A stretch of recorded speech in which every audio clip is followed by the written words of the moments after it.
On റെക്കോർഡിൽ ഇപ്രാവശ്യം കൊച്ചൗസേപ്പ് ചിറ്റിലപ്പള്ളി തൃശ്ശൂർ ജില്ലയിലെ പരപ്പൂർ ഗ്രാമത്തിൽ ജനിച്ചു. പി.ഒ. തോമസിൻ്റെയും മറിയാമ്മയുടെയും മകനായി. സഹോദരങ്ങൾ 6 പേരുണ്ടായിരുന്നു. ഒരാൾ നഷ്ടപ്പെട്ടു.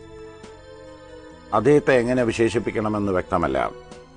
കേരളത്തിൽ 800 കോടി രൂപയിലേറെ വലിയൊരു വ്യവസായ ശൃംഖല ഉണ്ടാക്കിയ മനുഷ്യനായിട്ടാണോ, അല്ല സ്വന്തം ശരീരത്തിൻ്റെ ഒരു ഭാഗം ദാനം ചെയ്ത് ഈയിടെ വാർത്തകൾ നിറഞ്ഞു നിന്ന വ്യക്തിയായിട്ടാണോ, അല്ല കേരളത്തിലെ ടൂറിസം മേഖലയിൽ വലിയ സംഭാവന ചെയ്ത വ്യക്തിയായിട്ടാണോ, അതുമല്ല അദ്ദേഹം മറ്റു മേഖലകളിൽ നടത്തിയിട്ടുള്ള ചില വ്യക്തിപരമായ സമരങ്ങൾ, പ്രത്യേകിച്ച് കേരളത്തിലെ നോക്കുകൂലി പോലുള്ള പ്രശ്നങ്ങളിൽ ഉണ്ടാക്കിയിട്ടുള്ള ഇടപെടലുകൾ ഏത് രീതിയിൽ വേണമെങ്കിലും നിങ്ങൾക്ക് സ്വീകരിക്കാം.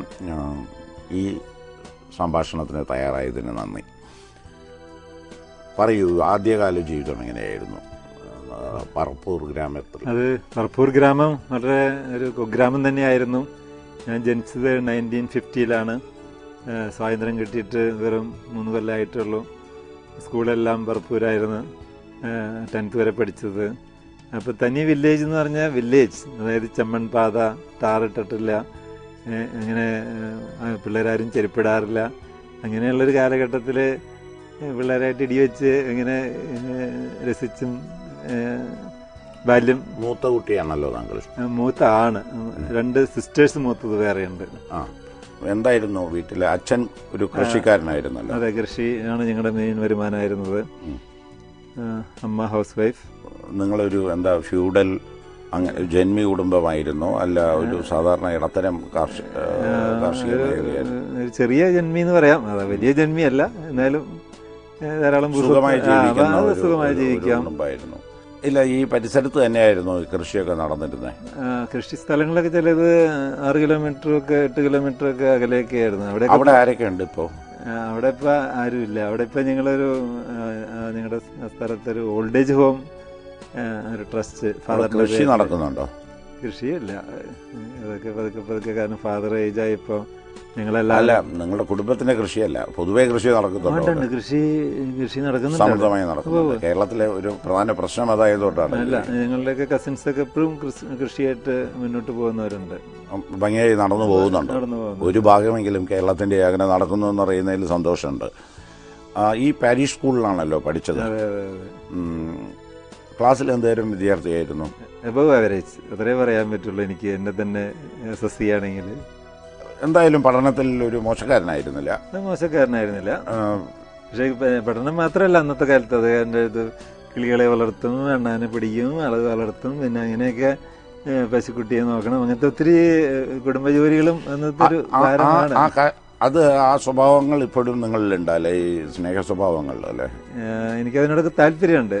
ഈ വീഗാലാൻഡ് പോലുള്ള പ്രസ്ഥാനങ്ങൾ ഉണ്ടാകാൻ കാരണം ഒരുപക്ഷെ അതായിരിക്കും. സ്വല്പം അതൊക്കെ ഇൻഫ്ലുവൻസ് ചെയ്തിട്ടുണ്ടാവാം. അതിലേക്ക് നമുക്ക് മടങ്ങി വരാം. ഈ ഗ്രാജുവേഷൻ പോലുള്ള അവസ്ഥയിലേക്ക് ഒന്ന് പറയൂ. കോളേജ് ആദ്യം എനിക്ക് ഭയങ്കര ബുദ്ധിമുട്ടായിട്ട് തോന്നി. കാരണം ഞാൻ ക്രൈസ്റ്റ് കോളേജിലാണ് ആദ്യം പ്രീ ഡിഗ്രി പഠിച്ചത്. അപ്പം തന്നെ മീഡിയം മാറിയപ്പോൾ തന്നെ വലിയൊരു പ്രയാസമായി തോന്നി. കാരണം ക്ലാസ് എടുക്കുന്നതൊക്കെ ഇംഗ്ലീഷ്, അല്ല മാത്തമാറ്റിക്സും ഫിസിക്സൊക്കെ എടുക്കുന്നത് ഇംഗ്ലീഷിൽ. നമുക്ക് ആദ്യമൊന്നും പിടികിട്ടിയിരുന്നില്ല. അതുവരെ ഇംഗ്ലീഷിൽ ക്ലാസ്സുകൾ അവിടെ കേട്ടിട്ടില്ല? ഇല്ല, കാരണം തനി നാട്ടിൻപുറല്ലേ. അവിടെ നാട്ടിൻപുറത്ത് ഇംഗ്ലീഷ് ക്ലാസ് എടുക്കുന്നതും മലയാളത്തിൽ കൂടെയാണ്. അതൊരു കൊല്ലം കൊണ്ട് അതിനെ അതിജീവിച്ചത്. അത് തട്ടിമുട്ടി 1 കൊല്ലം കൊണ്ട് അത് ഓവർകം ചെയ്തു തോന്നുന്നു. പിന്നീട് എന്താ ഒരു തീരുമാനം എടുത്ത കാലത്ത്? അത് കഴിഞ്ഞ് പിന്നെ BSc ഫിസിക്സ് ആയിരുന്നു. അത് കഴിഞ്ഞ് പിന്നെ MSc എനിക്ക് അഡ്മിഷൻ കിട്ടി. അപ്പോൾ ഇല്ല, ഈ ഫിസിക്സിനോട് പ്രത്യേക താല്പര്യം ഉണ്ടായിരുന്നു? അത് ഉണ്ടായിരുന്നു. എനിക്ക് കുറച്ച് ടെക്നിക്കൽ ആപ്റ്റിറ്റ്യൂഡുള്ള ഒരു കുട്ടിയായിരുന്നു ഞാൻ. കാരണം ബാക്കി പിള്ളേർക്കൊക്കെ കളിയോട് താല്പര്യം ഉണ്ടെങ്കിൽ എനിക്ക് സ്പോർട്സ് അല്ലെങ്കിൽ ഗെയിംസിനോട് വലിയ പ്രതിപത്തി ഉണ്ടായിരുന്നില്ല. അപ്പോൾ ചില്ലറ റിപ്പയർ അങ്ങനെയുള്ളതിനൊക്കെ വലിയ താല്പര്യമായിരുന്നു. നിർണായകമായിട്ടുള്ള തീരുമാനങ്ങൾ എടുക്കുന്ന ഒരു പ്രായമാണല്ലോ ഈ കോളേജ് പഠനവേളയിൽ. അപ്പോൾ അച്ഛൻ ഒക്കെ എന്താ പറഞ്ഞിരുന്നേ?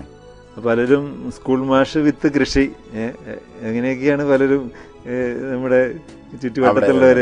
അപ്പോൾ ഫാദറിൻ്റെയൊക്കെ ആഗ്രഹം തൊട്ടടുത്തൊരു വീട് പണി ചെയ്യണം, അവനെ അവിടെ ഒരു സ്കൂൾ മാഷൊക്കെ ആയി കിട്ടിക്കഴിഞ്ഞാൽ കൃഷി നോക്കാം, ജോലി തുടരുകയും ചെയ്യാം. പഠിച്ചോ, പക്ഷേ എങ്ങനെയാ അത് തർക്കം ഉണ്ടായിട്ടുണ്ടോ വീട്ടിൽ? തർക്കമല്ല. അപ്പോൾ ഒരിടയ്ക്ക് എന്നോട് പറഞ്ഞു, ഞാനിവിടെ ഒരു വീട് വേറെ പണിയാൻ പോകുന്നതാണ്, അതെന്തിനാന്ന് ചോദിച്ചപ്പോൾ പറഞ്ഞല്ല, നീ ഇവിടെ നല്ല സ്കൂൾ മാഷൊക്കെ ആയിട്ട് ജോലി ചെയ്താൽ മതി, അത് കഴിഞ്ഞ് അപ്പോഴേക്കും വീടൊക്കെ ഉണ്ടാവും എന്നുള്ള പോലെയൊക്കെയായിരുന്നു ആളുടെ ഒരു ചിന്താഗതി. MSc കഴിഞ്ഞു.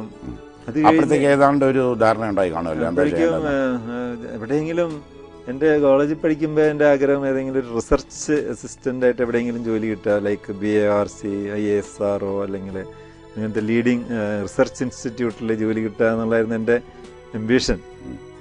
അങ്ങനെ അപ്പോൾ ഞാൻ നാട്ടിൽ നിന്ന് പോകണം, കാരണം എല്ലാവരും ചോദിച്ചു ജോലിയൊന്നും ആയില്ലേ എന്ന് ചോദിച്ചിട്ടുള്ള ഒരു അത്. അപ്പോൾ അങ്ങനെയും നാട്ടിൽ നിന്ന് പോകണം എന്നുള്ള അതിലിരിക്കുമ്പോൾ ഒരു കിട്ടിയ ജോലിക്ക് അങ്ങ് പോയി. തിരുവനന്തപുരത്ത് ചെറിയ കമ്പനിയിൽ ഒരു ട്രെയിനി ആയിട്ട് ജോലി കിട്ടി. ഞാൻ പറഞ്ഞു എനിക്ക് ജോലിയൊക്കെ കിട്ടി, ഞാൻ പോവാണെന്ന് പറഞ്ഞ് ഒറ്റ വിടൽ വിട്ടതാണ്. ഏതായിരുന്നു ആ കമ്പനി? ഒരു ടെലിക്സ് ലിമിറ്റഡ് എന്ന് പറഞ്ഞ ചെറിയ കമ്പനിയാണ്. അത് കെൽട്രോണുമായിട്ട് എന്തോ ബന്ധമുണ്ടായിരുന്നു, അവർക്കൊരു അസോസിയേഷൻ ഉണ്ടായിരുന്നു. അപ്പോൾ അവിടെ ഒരു സൂപ്പർവൈസർ ട്രെയിനി, 150 രൂപ സ്റ്റൈപ്പൻഡ്, ഇതായിരുന്നു ആദ്യം. 800 രൂപയായി. പിന്നെ പടിപടിയായിട്ട് ഞാൻ അവിടെ ഒരു 3 വർഷം. 800 വലിയ കാശായിരുന്നു.